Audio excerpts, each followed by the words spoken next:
नमस्कार, मैं दिव्या श्रीवास्तव, आप देख रहे हैं प्रेसमेंट टाइम्स और इस वक्त हम मौजूद हैं नारी शक्ति संगठन के अध्यक्ष के पास, कशिश मैम के पास। तो मैम, मैं जानना चाहूँगी आज क्या क्या कार्यक्रम। देखिए मैम, आज जो पहले तो मैं आप सभी का धन्यवाद अदा करना चाहती हूँ कि इस प्रोग्राम में आपने आकर के हमारी इस संगठन की शोभा को बढ़ाया है। ये संगठन, मुझे नहीं पता था कि एक छोटी सी पहल हमारी इतना बड़ा ये रूप ले लेगी। ये संगठन गरीब महिलाएं हों, चाहे पीड़ित पुरुष हों, चाहे किसी भी क्षेत्र में कोई भी समस्या हो, ये सभी विषयों पर कार्य कर रहा है। प्रोडक्ट रखा मैं हूँ भारत, इसका क्या? जैसे आप समझ रही हैं कि भारत एक महान गाथा, एक संस्कृति, एक परंपरा, जिसमें कई हमारे देवी देवताओं ने इसी भारत की धरती पर जन्म लिया है। कई वीर सपूतों ने इसको अपने बलिदानों से संजोया है, सींचा है। कई महिलाओं ने इसकी वीरता की गाथाएं आप भी सुनी होंगी, चाहे वो महारानी लक्ष्मीबाई रही हों या उन महिलाओं की मैं बात करती हूँ जिन्होंने संघर्ष करके और हमारे भारत का नाम रोशन किया है। चाहे वो खिलाड़ी रही हों या कोई भी क्षेत्र में कार्य करती रही हों, सभी ने इस भारत का नाम, आज गौरव से लिखा जाने वाला ये नाम मैं हूँ भारत, इसी विषय को लेकर के आज इस प्रोग्राम को लॉन्च किया है। आपने एक अच्छा कदम उठाया, सराहनीय है, जिसकी मैं मतलब काफ़ी तारीफ़ करती हूँ, लेकिन एक इसका पीछे भी मोटिव होगा, इसका क्या?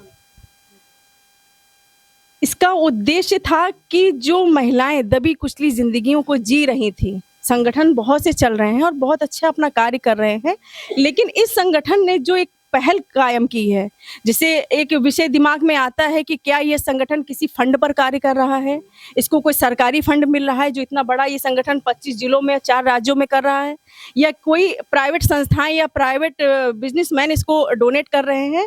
तो मैं आपके माध्यम से स्पष्ट करना चाहती हूँ कि इस संगठन को किसी ने आज तक 1 रुपए का डोनेशन नहीं दिया, ना अभी तक प्राप्त हुआ है।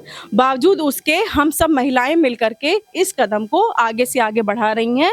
और अब जो सबसे बड़ी जो चुनौती हमारे आगे थी कि जब हम किसी से कोई डोनेशन नहीं ले रहे हैं, कोई फंड हमारे पास आ नहीं रहा है, तो हम कैसे महिलाओं को रोजगार से जोड़ सकते हैं, कैसे उनको आगे बढ़ा सकते हैं? क्योंकि कपड़ा आप एक दिन बांट सकती हैं, खाना आप एक दिन बांट सकती हैं, जो भी आपकी क्षमता है वो एक ही दिन ना करेंगी, पर वो 29 दिन वो क्या होगा? इन्हीं सबको देखते हुए हमने अपने बिहार पर सोचा और हमने अपना एक प्राइवेट फंड निकाला, जिसमें मैंने लोन लिया। लोन लेने के बाद ये जो है हमने इस रोजगार को आगे किया है। अब इसकी क्वालिटी ये है कि ये मार्केट से बहुत सस्ता है। जो चीज़ मार्केट में 200 रुपए की है, वो हमारी महिलाएं 100 रुपए में रखी हुई हैं। और इसकी क्वालिटी, ये संगठन इतनी बड़ी गारंटी ले रहा है कि ऐसी क्वालिटी मतलब ब्रांड में भी नहीं है। 200% की गारंटी ये संगठन लेता है। इसके बावजूद ये कहता है कि यदि आपने इसको खोल के यूज़ किया और आपको ये पसंद नहीं है, तो ये महिलाएं उस प्रोडक्ट को वापस ले लेंगी। तो आप समझ सकती हैं, अगर इतना बड़ा दावे के साथ चीज़ों को आगे लिया जा रहा है, तो ज़रूर उसमें कुछ खासियत है। हाँ, चुनौती का तो सामना हम सब कर रहे हैं।